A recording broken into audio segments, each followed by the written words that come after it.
देवानी एखाद्या मुक्यावर कृपा केली तर मुका बोलतो म्हणे. आपल्याला पाठ आहे, मुकम करोती.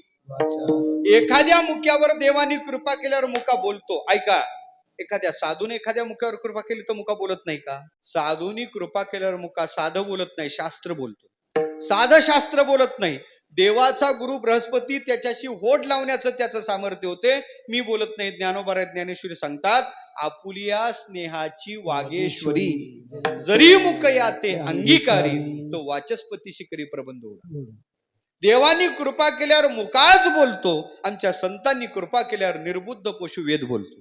होता कृपा तुमची पशु बोले वेद. सामर्थ्य आहे. देवानी कृपा केल्यावर पांगळा चालतो म्हणे. पंगुम लंघ येते. साधूच्या कृपेनं पांगळा चालत नाही का?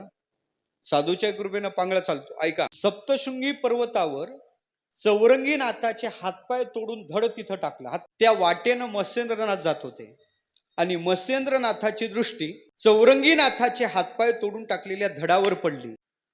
दृष्टी पडल्याबरोबर सामर्थ्य असं, हातपाय तोडलेले होते पण पुन्हा त्या धडातून दुसरे नवीन हातपाय बाहेर आले.